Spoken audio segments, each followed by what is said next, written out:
favor, curtam o vídeo e se inscrevam no canal. Isso nos ajuda muito. Aproveitem!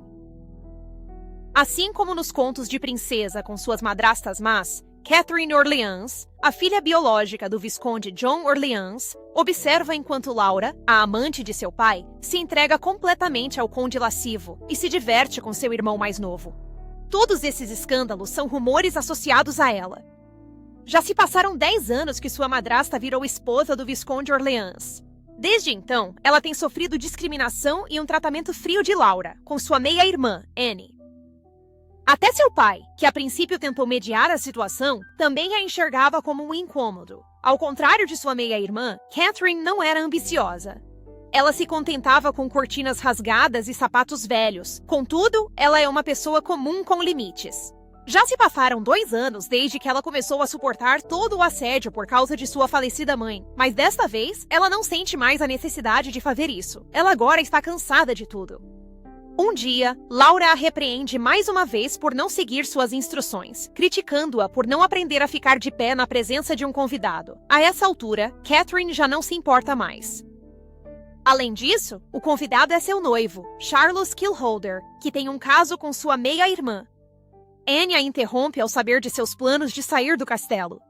Em lágrimas, ela garante a Catherine que os rumores sobre ela não são verdadeiros, o que é uma grande cara de pau, considerando que foi ela quem se esforçou para espalhá-los. Não suporto a audácia dessa garota falsa. Laura pensa que os rumores sobre Catherine não vão desaparecer mesmo que ela vá embora. Mas ela já está farta da madrasta barulhenta, do noivo sem cérebro e da meia-irmã falsa. Até o fim, ela se decepciona com eles. Por isso, ela decide subir para arrumar suas coisas. E pensar que ela só tem uma única mala, mesmo depois de ter arrumado tudo. Quando Catherine sai, Laura a persegue, repreendendo-a sem parar. Pela primeira vez na vida, ela enfrenta a madrasta. Ela percebe que, se soubesse a facilidade de se expressar, teria feito antes. Charles tenta pará-la, mas Catherine o esbofeteia antes que ele possa falar. Em seguida, ela pede a Anne para dar um recado à mãe. O único pedido de Catherine é que não a procurem se quiserem viver em paz, pois ela planeja fazer o mesmo. Assim, ela corta os laços com a família de vez. Honestamente, eu faria o mesmo. Agora que ela saiu do castelo, tudo parece perfeito. O sol parece uma bênção divina, oferecendo-lhe sensações revigorantes que ela não sentia há anos. Deixar Orleans é a maior prioridade de Catherine, mas agora ela precisa de descobrir um destino adequado.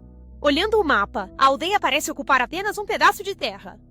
Logo, ela percebe como ficou sufocada em um lugar tão pequeno por tanto tempo. Após anos aguentando, ela precisa abrir seu próprio caminho agora. Finalmente, Catherine decide ir para a região mais próspera na parte leste do Império. Ela instrui o cocheiro a levá-la ao Ducado Christopher, onde iniciará sua nova vida. Ao chegar na propriedade que Catherine procurava, ela olha para a casa maravilhada.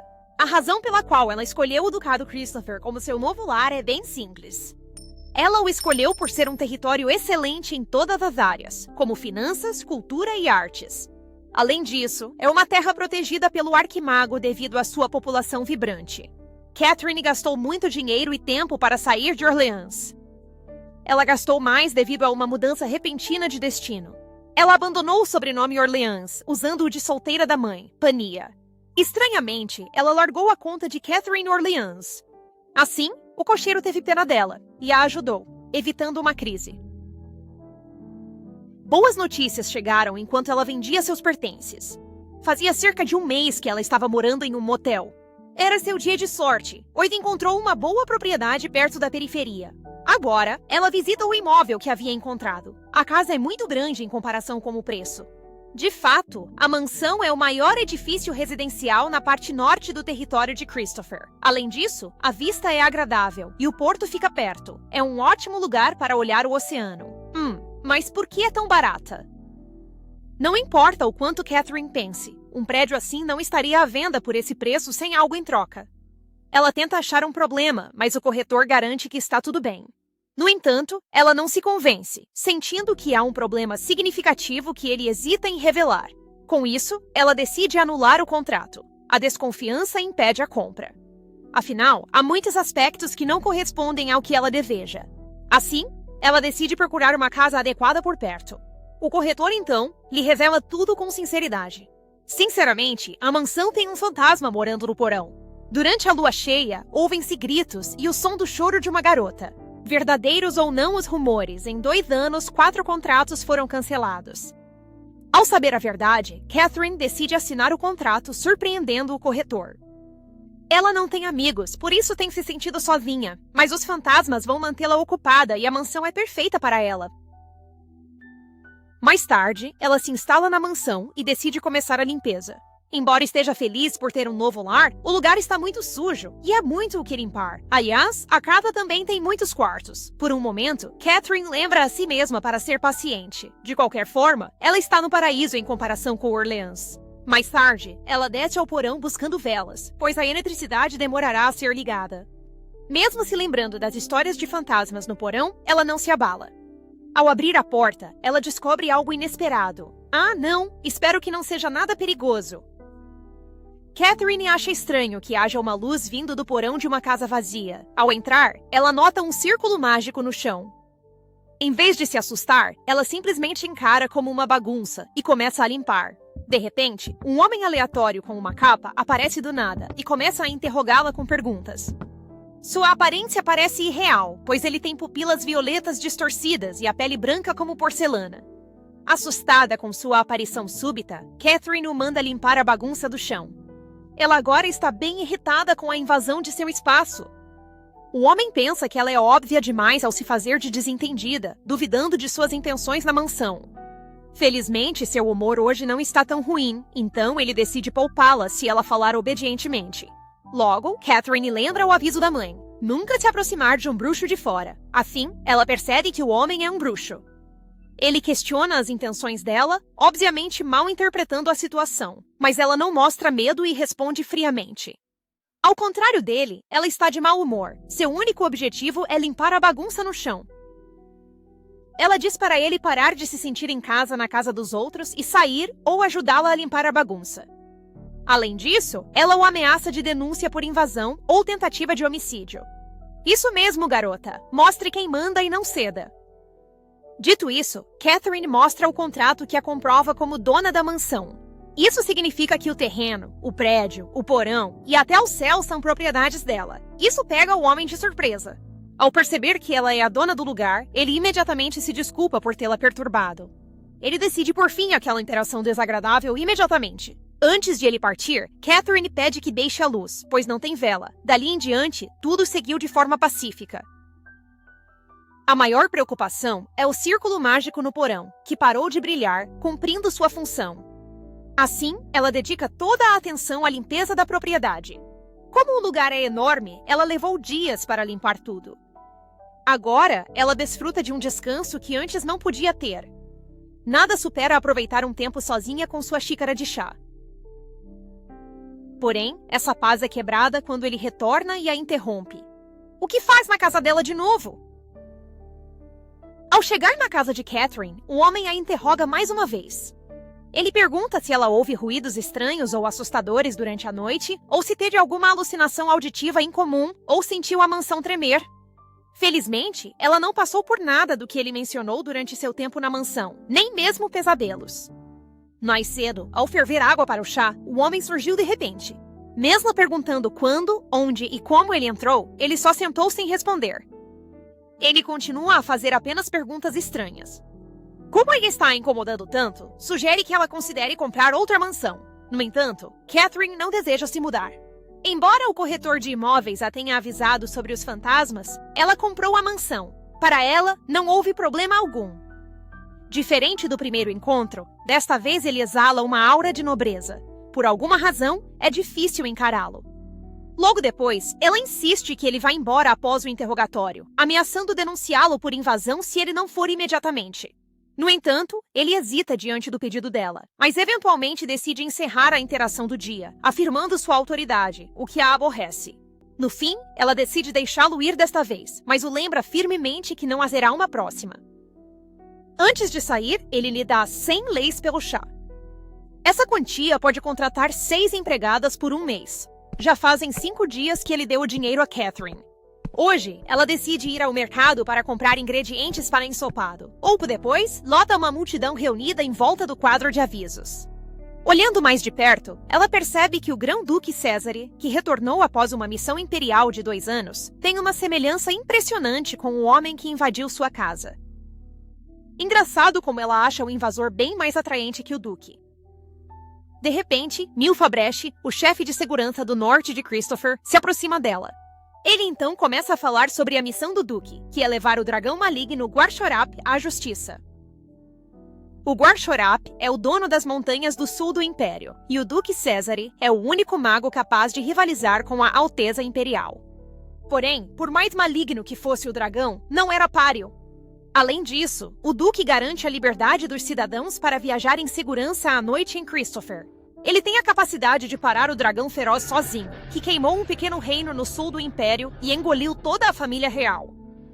Pouco depois, Catherine percebeu que tentava fazer o Duque esfregar o chão de seu porão, o que a faz sentir-se culpada. Se ela soubesse que ele era o Duque, teria suprimido sua raiva e o deixado sair ileso. Depois, ela volta para casa e alimenta o gatinho do jardim. Enquanto conversava com o gatinho, uma fera enorme de repente se choca contra sua casa, e ela também encontra o intruso lá dentro. Mas afinal, o que está acontecendo agora? Quando o monstro gigante tenta atacar o intruso, ele finalmente consegue derrubá-lo. Logo depois, Catherine se aproxima do homem enquanto grita de medo. Ele tenta acalmá-la depois de mostrar a cabeça do monstro, garantindo que tudo está bem agora. No momento em que ela se lamenta pelo esforço meticuloso que fez para limpar a casa, tudo milagrosamente volta ao seu estado original. Agora, a casa está como antes, sem um arranhão. A magia do intruso a lembra do Duque Césare. Apesar da semelhança, ele nega ser o Duque quando ela o questiona, mas Catherine se recusa a acreditar. De uma coisa ela tem certeza, não há nada de bom em se associar a este homem. Assim, ela devolve o dinheiro dele e pede firmemente que ele nunca mais volte à sua casa. Enquanto isso, o homem não consegue acreditar que ela permanece nesta mansão depois de todo o caos. Ele até sugere que ela use o dinheiro para comprar uma casa nova, mas ela não tem intenção de deixar seu lar. Logo, ele a alerta que se ela morrer, não poderá abrir a boca, muito menos denunciá-lo. Sua verdadeira identidade se revela, pois sua aura sinistra ressurge. Como sua mãe alertou, indivíduos com vastos poderes mágicos podem ser identificados pela cor dos olhos. Olhos roxos são os mais perigosos, por isso ela deve ter cuidado com este intruso. Como ela testemunhou antes, há monstros não humanoides horrendos que desejam esta mansão, especialmente a terra em que ela se encontra. Ou seja, tudo pode acontecer a qualquer momento, como hoje. No futuro, a vida de Catherine, não só a mansão, estaria em risco. Este aviso é a melhor tentativa do intruso para persuadi-la, oferecendo mais dinheiro para fazê-la reconsiderar. Após suas últimas palavras, ele some, deixando 1000 leis para trás. Isso quer dizer que ele quer que ela pare de incomodá-lo e vá embora. Agora que Catherine sabe a identidade desse homem, ela não sabe que situação terrível a espera se ela insistir. Enquanto limpa, ela decide deixar a mansão. Meu Deus, finalmente ela viu a luz! Logo, encontra um retrato da mãe sob a estante. Dominada pela emoção, ela reflete que o tempo juntas foi o mais feliz de sua vida. A mãe de Catherine era tudo para ela. Quando estava com ela, sentia que o mundo era seu e não temia nada. Faz 10 anos que sua mãe sumiu. Ressentia-se por ela a ter deixado, mas sentia sua falta sem parar. Curiosamente, o retrato de sua mãe está em perfeitas condições, como se tivesse sido pintado agora. Isso sugere que sua mãe ainda vive. Catherine se pergunta por que o retrato da mãe está nesta mansão e qual sua ligação com ela. Mesmo após se estabelecer com dificuldade no Ducado Christopher, ela ainda sente falta da mãe. Encontrar evidências da presença de sua mãe na mansão reacende a esperança de achar mais vestígios dela na casa. Porém, se ocorrer outro incidente, como o anterior, Catherine poderá estar em perigo, como o invasor avisou. Apesar disso, ela decide ficar na mansão até encontrar mais vestígios de sua mãe. Não, garota, eu digo, saia logo daí! 4 dias se passaram, e Catherine ainda encontra vestígios da mãe. Com Rose, a primeira empregada que ela contratou, elas exploram cada canto da propriedade. A empregada encontrou a maioria dos itens escondidos. Como esperado de uma mansão antiga, há muitos lugares isolados e objetos. Uma noite, Rose se aproxima nervosamente de Catherine, dizendo que os fantasmas se revelam a ela. Ela teme a solidão, por isso impede sua patroa de sair do quarto. Porém, Catherine a tranquiliza, dizendo que é sua casa e ninguém entra sem permissão. Ela não pode ficar parada vendo isso acontecer. Ao inspecionar a casa, ela não ouve nada além do som da chuva. Ao ir verificar a cave, encontra um intruso fora de sua casa, totalmente encharcado pela chuva. Catherine aproxima-se de imediato, mas ele desmaia subitamente. Então, ela o leva para dentro e o aquece. Afinal, o que ele estaria a fazer ali em primeiro lugar? Pouco depois, algo mais escuro que as sombras aparece inesperadamente e inicia uma negociação com ela. Essa entidade sombria apareceu e desapareceu desde a sua infância, a ponto de ela quase se ter esquecido dela. Agora, com determinação, ela a expulsa à força. As suas palavras firmes têm um efeito poderoso, fazendo-os desaparecer. Ah, não! Aquilo que era o homem, tenho a certeza. Depois, Catherine adormece no sofá, absorta em pensamentos. Mais tarde, o intruso leva-a para o quarto dela, a dormir. Catherine acorda de um sonho onde a mãe descobre o caso do marido. No sonho, a mãe dela instrui a si mais jovem sobre como punir malfeitores, recordando um incidente com uma criada e o seu marido. Pouco depois, ela questiona como foi parar ao quarto. No corredor, ela vê o intruso junto à janela. Ele revela que os cavaleiros imperiais estão à porta da casa. Além disso, ele implica que eles a possam ferir. Catherine os vê como ele, invadindo sua casa e arruinando sua vida pacífica. Quando ela vai buscar uma pá para se defender dos cavaleiros imperiais, o intruso intervém rapidamente. Logo, 2 cavaleiros chegam e declaram que ela deve morrer como ordenado. Antes que se movam, o intruso os ataca, confrontando-os por incomodarem Catherine. Os cavaleiros rapidamente se desculpam, pois só cumprem ordens do imperador. Com a aparição inesperada do Duque Césare na mansão, ele esclarece que está visitando sua amada, e eles atrapalharam tudo. Enquanto isso, Catherine relutantemente concorda com as ações dele, apesar de não gostar, porque o vê como potencialmente benéfico para ela. Então, o intruso é mesmo o Duque, hein? Os cavaleiros pedem desculpa por interromper o Duque com a amada e partem. Pouco depois, ele explica que assim paga a dívida por tê-lo salvo de congelar até a morte. Mais tarde, Catherine agradece-lhe pela ajuda e quer devolver-lhe o dinheiro, mas ele recusa, pegando um livro dela. Ela fica surpresa quando ele se aproxima para pegar no livro, fazendo com que ela concorde com tudo o que ele diz. Meu Deus, olhem só para ela, está toda corada. Ela fica em choque quando a criada a informa que Percival está a passar pelo centro após lutar e subjugar um demônio. Ela sabe que Percival Benedict Palenlehin vem de uma família real e é visto como um herói do Vaticano. Catherine também o vê como um cavalheiro doce, uma característica que ela atribui à família de um marquês. Ela o via como um cão louco, lembrando do tempo que ainda estavam juntos. Ela amara antes, mas não podia mais ficar com ele. Ela também apostava que Percival não se lembrava dela de todo. Enquanto passeia com o gato, ela olha o jardim e vê Damien a reclamar por arrancar as ervas daninhas. Porém, pensa ser um modo de poupar, não contratando jardineiro. Ao acariciar o gato, ela lembra-se que vai visitar a mãe e corre até Césare para pegar a pintura dela.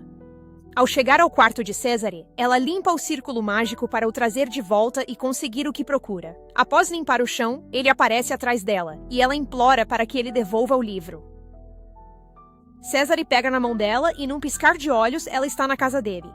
Ela logo reconhece o lugar como sendo do Grão-Duque Christopher.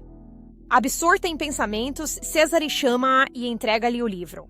Ela sente um alívio ao ver que a fotografia de uma senhora ainda lá está. Ela pergunta a Césare quem é, mas ele não sabe e explica que é alguém que ele procura.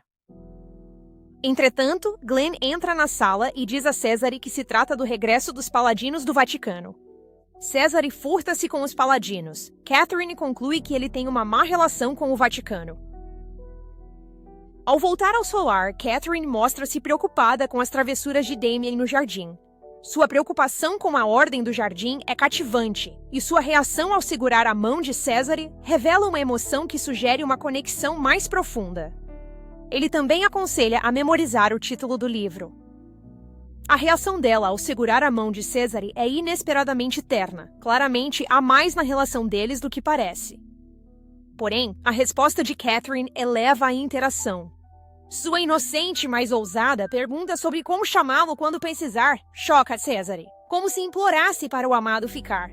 Mesmo com perguntas, Cesare ainda indaga se ela precisa dele. Ele teme que Damien fuja à noite e a prejudique, o que a faz perceber que não pode apagar o círculo mágico para chamá-lo. Ele lhe entrega uma chave, dizendo para usá-la se precisar dele em perigo. No solar, ela pensa como usar e guardar a chave em segurança. Enquanto pensa, Rose corre, informando que paladinos do Vaticano estão fora do solar. Rose explica que o Vaticano crê que sua casa é um ninho de demônios. Ao ouvir isso, ela cogita chamar Cesare, mas entende que não pode depender só dele. Ela começa a traçar um plano, incluindo a possibilidade de Percival estar entre eles. Olhando ao redor, ela avista um saco. Ela o pega e sai, usando-o para esconder a identidade. Damien confronta os paladinos e a conversa intensifica-se. Pouco depois, Catherine o chama, surpreendendo-o ao mascarar sua identidade com um saco. Ela pergunta o que está havendo, e ele explica que Mel e os outros estão a causar a confusão. Você é tão engraçada, Catherine. Um saco como máscara? Mel discute o círculo mágico no porão dela e purifica a energia da área. Catherine suspeita que esses indivíduos voltaram com Percival da subjugação, mantendo a chave caso algo ocorra. Outro paladino nota o gato e o considera um seguidor do mal. Catherine finge que Mel trouxe o gato, mas Mel diz a Carlos que é um gato comum. Quando Damien não aguenta a arrogância de Carlos, a conversa escala. Damien agarra o Carlos pelo cabelo, mas este acaba por se soltar. Era uma peruca! O gato ri-se do Carlos, o que faz Catherine duvidar se Carlos está a dizer a verdade. Como um gato pode rir? Não é mesmo suspeito? Ao tentar Carlos magoar o gato, Percival chega e o repreende por tanto alarido por um gato. Ele afaga a cabeça de Carlos e sugere que voltem ao hotel, pois está com fome. A atenção de Percival vira-se para Catherine, que lhe parece familiar. Ele a encurrala numa árvore e pergunta seu nome. Catherine recorda o nome que lhe deu e diz, Cocó de Cabra. Depois, ele avisa-a para ter cuidado com Carlos e afasta-se. Quando ele parte, ela pensa que foi esquecida, mas logo vê que se enganou. Text to normalize 2. Rose expressa o desejo de ver o paladino, então Catherine a deixa explorar. O gato que Carlos vê como demônio está no solar e Mel não liga se ele é um demônio disfarçado. Catherine lembrou que o contato com o demônio era essencial para se tornar um mago. Enquanto ela caminha, os paladinos do Vaticano chegam ao mercado. Lá, ela vê Percival, recordando o plano de fuga que ela não cumpriu. Catherine vê Percival na multidão e, ao se entreolharem, ela fica chocada e sem reação. Começa a correr mais rápido e Percival vai atrás. Ela esconde-se atrás de um prédio, mas a surpresa dela aumenta quando Damien a agarra. Não podes fugir a vida toda, Catherine. Tens de o enfrentar. Catherine pergunta a Damien o que faz, e ele explica que ia comprar herbicida, mas o dono da loja o deixou a ver uma procissão. Ele nota Percival a segui-la e pensa que é o amante dela. Damien adiciona que Percival está noivo de uma mulher linda, que é a própria Catherine. Catherine pergunta a Damien se Percival a ama, e ele confirma.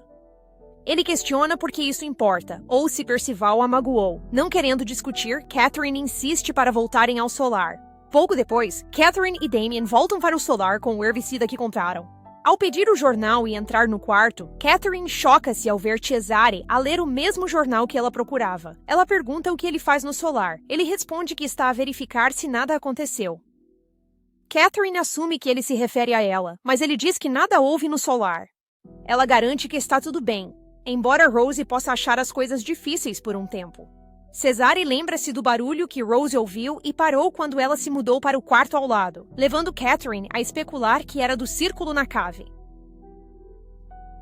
Sua conversa é interrompida por um barulho alto, que Cesare prevê ser de um paladino. Catherine corre à janela e vê Percival. Ela percebe que ele fez de tudo para a seguir. Ao encarar Percival, ele sugere que a voz dela pode ser familiar, mas insiste que não haveria como tê-la encontrado, chamando-se de tolo por sequer pensar nisso.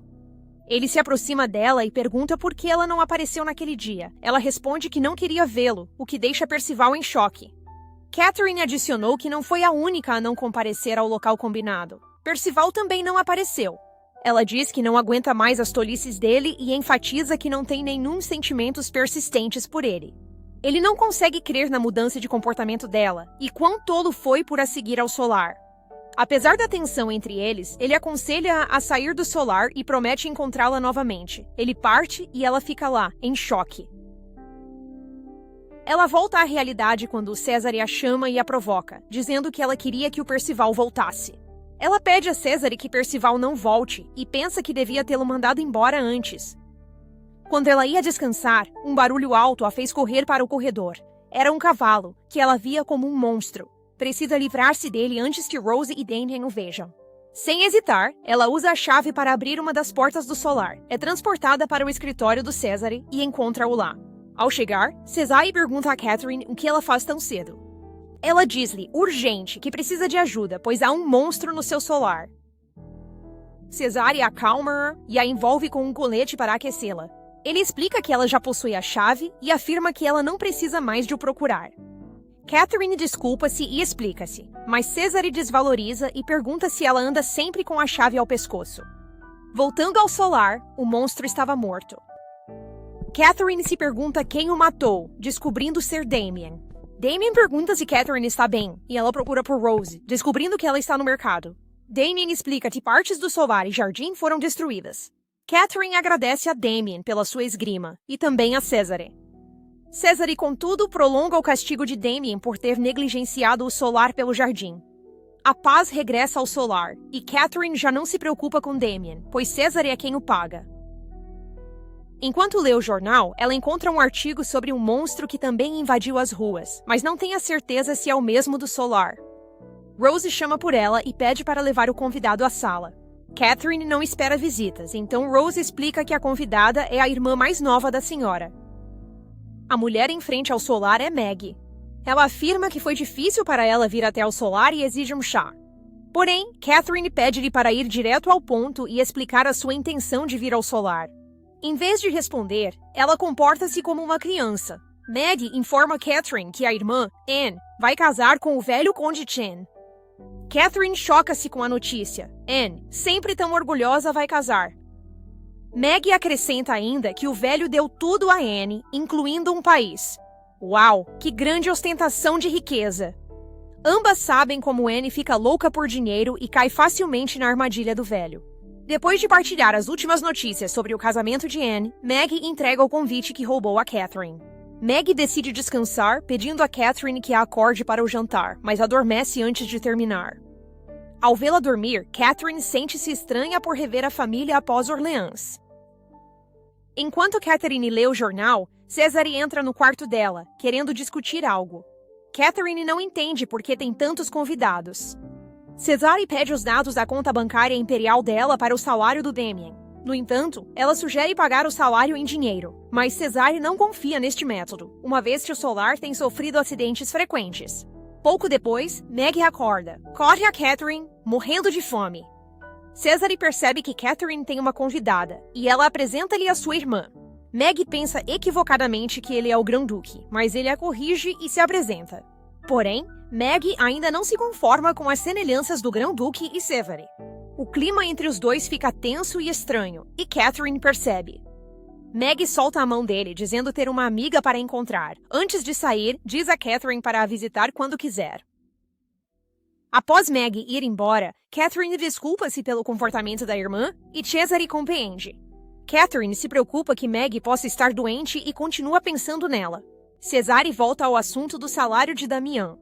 Antes de discutir, ele aconselha Catherine a fechar os olhos. Ao abrir os olhos novamente, Catherine se vê num quarto muito frio. Ela desce e encontra Rose caída no chão. No jardim, ela vê Damien, sem saber se está vivo ou morto. Confusa e surpresa, ela se assusta ao ver o gato atrás dela e ouvir que a magia não a afeta. Espere, será que o gato é de fato o demônio dentro do solar? Catherine pergunta à gata se ela fez um feitiço sobre o solar, mas a gata nega. A gata explica que veio ao solar para verificar o bem-estar de Catherine e se magoa com as acusações ofensivas dela. Kitty também menciona o poder aterrorizante e forte do homem de cabelo prateado, surpreendendo Catherine. Kit acrescenta que Catherine devia considerar como trata alguém como ele, já que recebe sua proteção. Ela revela sua imunidade à magia e descobre a identidade de Cesare na hora. Quando Kit ouve isto, decide imediatamente ir embora. Quando Kit se afasta, Catherine reflete sobre a magia de Cesare, antes que ele note que ela está bem. Ela corre imediatamente para o Salão das Percepções, mas para ao notar que o porão está aberto. Catherine não tranca a porta a tempo. Um homem ensanguentado pedindo ajuda começa a subir as escadas. Chocada, ela observa incrédula enquanto Cesare se aproxima dela. Ele começa a explicar que ele entendia por que ela não conseguia usar magia. Era devido à anulação de magia. Isso está me deixando tonta. Ela percebe com desânimo que sua característica foi descuidadamente exposta. Cesare ressalta que a habilidade dela de anular magia indica que ela completou sua educação mágica. Ele pergunta sobre a cor dos olhos dela, o que lembra Catherine das palavras da mãe. Pessoas com poderes mágicos são identificadas pela cor dos olhos. Ao notar o tom púrpura, Cesare confirma sua linhagem demoníaca. Por gerações, a realeza de Etereina valorizou a magia como um membro vital, mas mesmo assim, os demônios ainda são subjugados. Resignada ao destino, aceita o segredo de Cesare, mas se surpreende quando ele desfaz o feitiço. Após Cesare quebrar o feitiço, ela comenta calmamente que, se for morrer, não sente nada. Lembrando dos dias em que tomavam chá juntos, ela se vê mais uma vez atraída por ele. Ela se pergunta se amigos captura a profundidade do que compartilharam. Ainda assim, ele a ajuda a levantar e admite ter sido tolo, reconhecendo que ela merece elogios. Quando ele se prepara para partir, ela reúne coragem e pergunta se ele a matará ou a dará ao monstro no porão. Cesare a tranquiliza, dizendo que enquanto mantiver seu segredo, nada de mal a atingirá. No entanto, Cesare expressa uma desconfiança profunda em promessas humanas, enfatizando que ela deve provar que não é uma inimiga. De forma enigmática, ele sugere que ela consulte sua irmã mais nova para respostas. Cesare também revela que o lixo que ela jogou fora hoje pertencia à sua irmã, adicionando mais um mistério à conversa. Nossa, a desconfiança de Cesare pelos humanos é intensa. Enquanto toma chá, Catherine relembra as palavras de Cesare. Percebendo o atraso de Meg para a visita, ela decide questionar a irmã sobre o que Cesare disse. Depois, Meg chega animada, desculpando-se com Catherine pelo atraso, pois mudou de hotel. Ela fica feliz com a visita da irmã, mas ainda acha tudo muito suspeito. Meg pergunta primeiro sobre o grão-duque na mansão de Catherine e se eles estão juntos. Catherine apressa Meg para que fale mais baixo, temendo que ele ouça. Apesar do aviso de Catherine, Meg, decepcionada, diz que agora tem um motivo para arruinar o casamento de Anne. Percebendo que poderia não ter outra chance, Catherine corajosamente diz que tem algo importante para discutir e que irá direto ao ponto. Catherine pergunta ferozmente à irmã o motivo da visita e como ela sabia onde morava.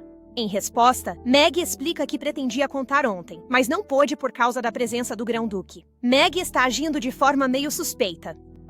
Meg também menciona que foi por causa de Anne, e ela parece furiosa. Ela especula com raiva que ele talvez esteja contando história sem sentido para a mãe. Meg revela que a mãe delas está tentando casá-la com um homem velho por ouro. Catherine não se surpreende com esta revelação, sabendo da tendência da madrasta de explorá-las por dinheiro. Meg ainda diz que virou a casa do avesso, saindo furiosa e perdendo apoio familiar. Surpreendida, Catherine pergunta onde ela estava. Meg diz que trabalha no Palácio Imperial e nem sabia que era a casa da irmã. Ao ouvir isso, Catherine confunde-se com a presença de Meg e como ela lida com os homens do palácio. Ela se lembra do aviso de Cesare para ter cuidado com o Palácio Imperial e com Meg, temendo que pudesse acabar de volta em sua própria mansão. Meg conta animada que defendeu Catherine de Anne e da mãe delas muitas vezes, e Catherine agradece. Ao ouvir Meg, Catherine percebe que ela não sabe da história toda e agiu por boatos. Ainda assim, são família e nunca se machucariam de propósito. Ao anoitecer, Catherine sente tristeza ao ver o retrato da mãe. Ela reflete que não conseguiu informações suficientes de Meg e se sente presa na situação atual. Ela pensa sobre como não pode morrer, incapaz de viver sua vida e obter a liberdade. Ela considera fazer um pacto com o diabo, embora saiba que outros meios de obter liberdade podem conflitar com a lei imperial. Segurando a chave que Cesare lhe deu, ela destranca uma das portas de sua mansão e se vê no escritório dele, cheia de determinação para viver uma boa vida. Cesare para de ler e a olha, admitindo que lhe deu tempo para pensar. Ele a tranquiliza, dizendo que está tudo bem e que se ela tiver ideia melhor, ele ajudará. Catherine exclama que já se decidiu a fazer um contrato com Cesare. Porém, antes, ele tem algo importante a dizer a ela. Ele explica que um pacto com o diabo não traria a salvação. Ela poderia obter salvação ao reviver uma memória de sua vida passada por reencarnação. Cesare a alerta sobre o sofrimento que ela enfrentaria se o contrato fosse adiante, sentindo sua apreensão. Ele gentilmente pega a mão dela, guiando-a para se sentar, e oferece chá de hortelã, o seu favorito. Ele explica que sabia de sua preferência por ela beber sempre. Enquanto tomam o chá, Catherine discute as possibilidades de reencarnação em diferentes formas, seja uma vida humana diferente, uma planta ou um animal. Cesare pacientemente responde às perguntas sobre o que significaria reencarnar em outra coisa. Durante a conversa, Catherine começa a perceber que Cesare tem um bom coração. Ela gosta de como ele é atencioso ao lembrá-la das consequências de fazer um pacto com o diabo. Apesar de suas dúvidas, ela se sente aliviada por saber que fará o pacto com Cesare. Mais uma vez, Catherine confirma sua decisão de fazer o pacto com Cesare, expressando sua certeza e sugerindo que vivam juntos para sempre. A declaração audaciosa dela deixa Cesare sem palavras por um instante. Em um movimento surpreendente, ele a puxa para mais perto e a beija. O quê? Será que o diabo está finalmente se apaixonando por uma humana? Catherine acorda se sentindo tonta. Mas por que ela está em seu quarto? Certamente não é o último lugar de que ela se lembra. De repente, ela ouve alguém falando. É Cesare. Ele está dizendo a ela que, com o contrato que eles estabeleceram, agora trocaram uma parte de suas almas. É por isso que ela vai se sentir tonta por um tempo. Mas então, sobre o beijo de antes, Catherine pergunta se aquilo era mesmo necessário para trocar suas almas. Cesare fica surpreso. Ele ri enquanto explica a ela que é uma convenção entre demônios, que tem sido passada de geração em geração. Opa, talvez tenhamos nos adiantado um pouco. Catherine resmunga que ele devia ao menos ter perguntado da próxima vez. Um contrato não torna a relação íntima o bastante para um beijo. Cesare concorda e explica que, para o contrato ser estabelecido, precisam cumprir 3 condições, incluindo a troca de almas. Como já possuía sua alma, a segunda coisa que fará é conceder-lhe algo que ela desejava muito. Cesare se levanta e se aproxima dela, pegando cuidadosamente seu cobertor e ajudando a aninhá-la para dormir. Ele olha nos olhos dela, dizendo que tem 2 dias para decidir seu desejo. Se cumprirem as condições, ela será dele para sempre, e sua relação irá além do sangue.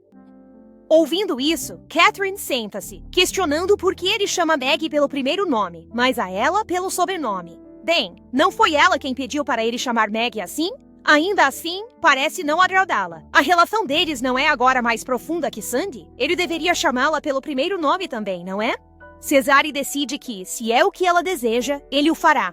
Catherine é teimosa, forçando-o a chamá-la de Catherine. Essas simples palavras iluminam o rosto de Catherine, que irradia felicidade com o sorriso que ela está lhe dando agora. Sentada no sofá, Catherine se lembra do papel que Maggie lhe deu. Ela foi instruída a molhar o papel, e letras apareceram. Mal tenta ler, ouve alguém lendo atrás dela. É Cesare. Ela sorri, agradecendo inconscientemente. De repente, ela percebe. Desde quando ele estava ali, ele pega o papel da mão dela. Depois de saber que é de Maggie, ele entende o que está acontecendo. O chefe de Maggie, Príncipe Saffron, e ele não se dão bem. Ele avisa Catherine para ter cuidado, pois irão importuná-la. Mas Catherine ainda se pergunta o motivo dessa inimizade. Seriam rivais no amor? Cesare diz que ela quase acertou. É por amor, pois o príncipe está apaixonado por ele. Após a conversa, ela se levanta e se desculpa, pois tem que ajudar Damian no jardim. Cesare se surpreende por eles não terem terminado. Bem, é que Damian é muito relaxado. Ela não tem dinheiro para contratar um jardineiro, então precisa ajudar. Cesare a olha e pergunta por que não pedir dinheiro como seu segundo desejo. Isso a intrigou de imediato. Isso mesmo, é exatamente disso que ela precisa. Ela tem que fazer um pedido prático, dinheiro o suficiente para financiar sua vida. É algo com que todos podem se identificar. Afinal, o dinheiro move o mundo. Agora que ela cumpriu 2 condições, a última para o contrato é saber o nome real do demônio. Mas como seus nomes têm poder, ela deve ter cuidado ao pronunciá-los. Ela o olha, pergunta o nome, e o nome verdadeiro dele é Leviatã. No momento em que ouve esse nome, ela sente um poder intenso, como se pudesse cortar sua pele. Agora que o contrato está feito, ninguém vai tratá-la mal se souberem que ele é seu mestre. Indo realizar o segundo desejo, César a leva à sua casa. Ele nem a ouviu quando ela disse que deveria trocar de roupa primeiro. Enquanto esperava por Cesare, ela vê um grupo de pessoas. Ela pensa que são funcionários dele, mas são os cardeais do Vaticano. Eles se aproximam e a chamam de demônio. Ela tenta explicar, mas não a escutam. Cesare chega e diz a eles que ela é sua convidada, mas eles respondem que sua mente está sendo corrompida pelo demônio. Ele tenta calmamente que saiam de sua mansão, mas é inútil. Nessa situação, Catherine pensa que ficará bem com Cesare. Ela está mais preocupada em ficar com fome. Ela olha para Cesare, perguntando o que eles tomarão no café da manhã, mas ao vê-lo, ele parece tão sério. De repente, os cardeais tiram a relíquia do 7º selo divino e realizam um selo divino. Um círculo mágico aparece no chão. Ela então sente uma leve tontura e seus pés também ficam muito quentes. Ela olha para Cesare, perguntando se a magia machuca inocentes, mas Cesare acha que não. O selo divino só é eficaz contra demônios e monstros. Ele pede que ela aguente, mesmo que seja incômodo, porque se ela fugir, será marcada como um demônio e se tornará um alvo do Grão-Duque. Catherine olha para ele com um toque de pânico nos olhos. Ela tenta aguentar, mas sua alma parece queimar. Ao ouvir isso, ele lança um feitiço para anular o selo divino. De repente, surge um demônio, surpreendendo os cardeais. Ele declara que cometeram um crime por usar magia em sua terra, e o demônio os pega e vai embora. Ao chegarem à casa de Catherine, Cesare logo pergunta como estão os pés dela e se desculpa pelo ocorrido. Mas ela o assegura de que está tudo bem e que a situação está fora de controle. Ele não esperava que a suspeitassem de ser um demônio. Isso é por causa do abismo. É a passagem que liga o mundo humano ao poço demoníaco, também chamado Círculo de Invocação Demoníaca. Há um aqui na mansão. Ele pede para ela se afastar deles, pois ela é próxima dos demônios e não deveria se relacionar com humanos. Catherine ri um pouco, toca a nuca dele e pede para Cesare não se preocupar. A mãe dela, que lhe havia dito isso, já faleceu. Cesare está em choque. Ele conjura um feitiço e uma flor surge em suas mãos. Ajoelhado, ele lhe dá a flor, dizendo para dormir com ela e sonhar o que quiser, como reencontrar a mãe. Essa flor viverá por todo o tempo que ela estiver viva. É impossível que ele não sinta nada por ela a essa altura. Ele também deu a ela um convite para o banquete, segurando e beijando sua mão enquanto pedia para ela não o rejeitar. Cara, ele com certeza gosta dela. Naquela noite, ela está se olhando no espelho quando, subitamente, o gato a chama da janela. Ele grita, dizendo que a esperou o dia inteiro, como se estivesse morrendo de fome. Ela o pega no colo e promete comprar a comida que ele quiser com o dinheiro de Cesare. Então, ela percebe que ainda não abriu a bolsa que ganhou de Cesare. Ela abre imediatamente, mas em vez de dinheiro, vê uma pilha de cheques bancários aprovados pelo Banco Imperial. Metade tem o selo do Banco da Rainha. Pode até ser usado em países onde as notas do Banco Imperial não são aceitas. De repente, o gato pergunta sobre o papel estranho. Ela abre e é um convite para o banquete, um ingresso exclusivo para uma festa luxuosa em um navio de passageiros de luxo, com a mais fina exposição de móveis. Ela tem que ir. Eles oferecem marcas de móveis de luxo e agora é seu dever mobiliar a casa com o dinheiro de Cesare. Sentada na cama, compilando o orçamento do cruzeiro, o gato de repente a avisa que Cesare a espera na sala. Ela caminha apressadamente até a sala de estar, onde encontra Cesare incrivelmente elegante em seu terno, lendo o jornal. O banquete é daqui a 3 horas, e ela ainda não tem um vestido para usar. Ela não pode ir à loja de roupas, pois não tem tempo suficiente. Cesare já sabia que isso ia acontecer. É por isso que ele trouxe suas criadas. As criadas já sabem o que fazer, levando Catherine para o quarto e a arrumando por completo. Ao lado da carruagem, Damian implora a Cesare que o deixe para trás para cuidar do jardim, prometendo terminar tudo em uma semana. De repente, Catherine chega, dizendo a Damian que ele não conseguiria terminar em uma semana, conhecendo o quão relaxado ele é. Os olhos de Cesare se arregalam assim que ele a vê. Como esperado, ele estava certo. Tons de verde realmente combinam com ela. Ah, não, Cesare! Você foi domado! Na carruagem, Catherine se pergunta se atrasariam, mas Cesare tinha certeza que não. E em 10 minutos, chegam ao porto. Catherine fica maravilhada com o tamanho do navio Lilith. Ela observa ao redor enquanto Cesare se afasta para checar algo. Ela vai até Damian, que está com o gato. Ele parece tenso, mas quem não estaria com um gato demônio? Catherine o tranquiliza. O gato concorda, a não ser que um humano alérgico a demônios apareça. De repente, um rapaz espirra e murmura sobre a presença de um demônio. Ele olha para Catherine e pede desculpas. Ela pergunta o que ele diz. Ele responde ser alérgico a demônios. Logo, a caminho do navio, ela e Cesare parecem estar chamando muita atenção. Ela o olha e pede um favor: mudar sua aparência a bordo.